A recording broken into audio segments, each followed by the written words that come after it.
नमस्कार साथियों, मैं आपका भाई अंकित चौहान एक बार फिर स्वागत करता हूं अपने YouTube चैनल ग्रामीण हेल्प अंकित चौहान में। साथियों, जब भी हम कोई RTI लगाते हैं तो अधिकतर साथियों ने ये देखा होगा, जो लोग भी RTI के ऊपर काम कर रहे हैं, कि एक ये दिनचर्या बन गई है कि आपने RTI लगाई लेकिन साथियों कोई भी PIO उसका जवाब नहीं देता। हालांकि दोस्तों 30 दिन के अंदर जवाब देना होता है, लेकिन साथियों जिन मेरे भाइयों को जानकारी नहीं है और कई हमारे साथी ऐसे होते हैं जिनको RTI के बारे में जानकारी नहीं है, वो समझते हैं कि हमने कोई RTI आवेदन किया है तो हमें उसकी 30 दिन में जानकारी मिल जाएगी। और दोस्तों जब 30 दिन में जानकारी नहीं मिलती तो साथी निराश हो जाते हैं और कई बार ये लगता है कि अब जानकारी नहीं मिलेगी, लेकिन साथियों वो उसमें आगे कोई भी कार्रवाई नहीं करते, जो कि दोस्तों गलत है। और उसी के लिए दोस्तों आज मैं ये वीडियो बनाने जा रहा हूँ। जो भी मेरे साथी दोस्तों RTI से निराश हो जाते हैं कि हमने कोई आवेदन किया है, कोई सूचना मांगी है और जन सूचना अधिकारी ने कोई जवाब नहीं दिया है और वो उसके बाद से दोस्तों उसमें कार्रवाई करनी बंद कर देते हैं, तो ये गलत है। साथियों मैं आपको बताऊं, यदि 30 दिन के अंदर आपको सूचना नहीं मिली तो आप उसमें प्रथम अपील प्रेषित कीजिए। और प्रथम अपील कैसे प्रेषित करेंगे वही मैं आपको इस वीडियो में बताने जा रहा हूँ। देखिए साथियों, कोई भी जन सूचना अधिकारी है, जब भी आप किसी भी लोक सूचना अधिकारी के यहाँ धारा 6 के तहत कोई सूचना मांगते हैं, और हमेशा याद रखिए दोस्तों, आप जो भी सूचना मांगे वो धारा 6 के तहत उसमें लिखिए आप कि श्रीमान जी मैं सूचना का अधिकार अधिनियम 2005 की धारा 6 के तहत अपने इस कार्यालय से निम्नलिखित सूचनाएं चाहता हूँ।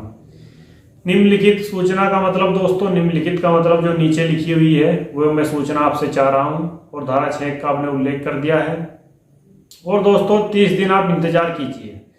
यदि 30 दिन के अंदर अंदर आपको सूचनाएं नहीं मिलती है तो दोस्तों आपको उसमें फर्स्ट अपील प्रेषित करनी है उसके उच्च अधिकारी को। उच्च अधिकारी मतलब दोस्तों उसका जो सीनियर होगा, सीनियर से अभिप्राय है, साथ ही उसका वरिष्ठ अधिकारी जो होगा उनको आपको दोस्तों अपील प्रेषित करनी है, प्रथम अपील।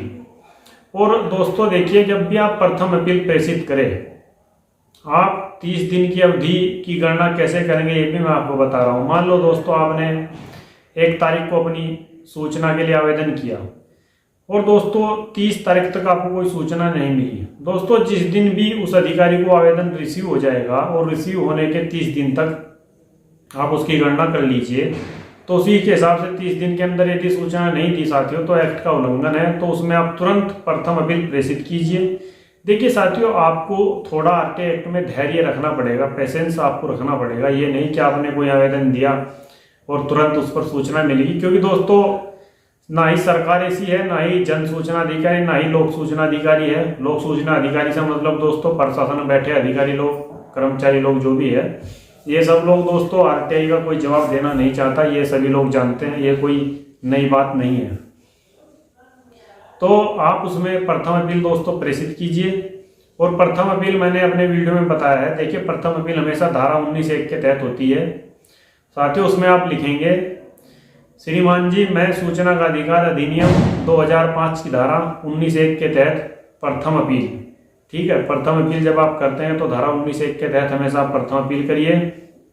और दोस्तों एक चीज और यहाँ पर ध्यान देने वाली है, जब आप प्रथम अपील करें तो जो आपने सूचना मांगी थी दोस्तों, उस सूचना से संबंधित सारे दस्तावेज, यानी जो आपने अपना आवेदन किया था सूचना के लिए, उसकी फोटोकॉपी उसको स्वयं प्रमाणित कीजिए। आप स्वयं प्रमाणित सत्य प्रतिलिपि उस पर लिखिए और अपने हस्ताक्षर कीजिए। और जो उसको भेजने की स्लिप, जो एक स्लिप मिलती है पोस्ट ऑफिस से, उस स्लिप की फोटोकॉपी के साथ संलग्न कीजिए। और जो आपने फीस के रूप में 10 रुपए दिए थे या पोस्टल ऑर्डर जो भी दिया था उसका भी एक प्रूफ आप संकलन कीजिए। ये 3 कागज ये, और दोस्तों एक जो आप प्रथम अपील का अपना आवेदन लिखेंगे वो सब एक उनकी कॉपी बना लीजिए और सबकी फोटो स्टेट करा के आप जो है प्रमाणित करके उनको दोस्तों अपने पास रखिए। एक कॉपी को आप जो है प्रथम अपील अधिकारी के यहाँ भेज दीजिए। इस तरह से दोस्तों आप अपनी प्रथम अपील कीजिए। प्रथम अपील जब भी आप करते हैं प्रॉपर सारे कागज उसमें लगाइए, सबकी फोटोकॉपी, और उसका दोस्तों एक सेट अपने पास भी रखिए।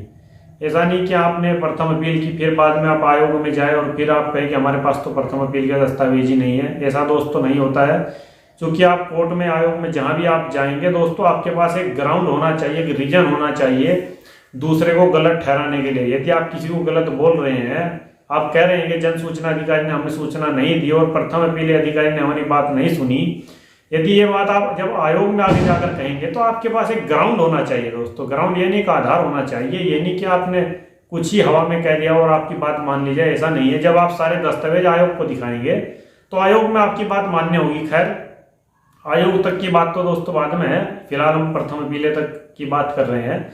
तो प्रथम अपील आप जब भी करें धारा 19(1) के तहत करें और बिल्कुल स्पष्ट शब्दों में अपनी बात को कहे और सारे दस्तावेज दोस्तों उसमें लगा के आप अपने भेजें। तो आज की वीडियो में इतना ही, फिर मिलते हैं किसी दूसरी वीडियो में। मैं हूं अंकित चौहान, यूट्यूब चैनल ग्रामीण हेल्प अंकित चौहान में। आज मैंने अपनी इस मौलिक ड्यूटी का पालन किया दोस्तों। यदि आपको वीडियो अच्छा लगा हो तो हमारे वीडियो को शेयर कीजिए और चैनल को हमारे सब्सक्राइब कीजिए और हमारा सादर नमस्कार स्वीकार कीजिए। जय हिंद दोस्तों।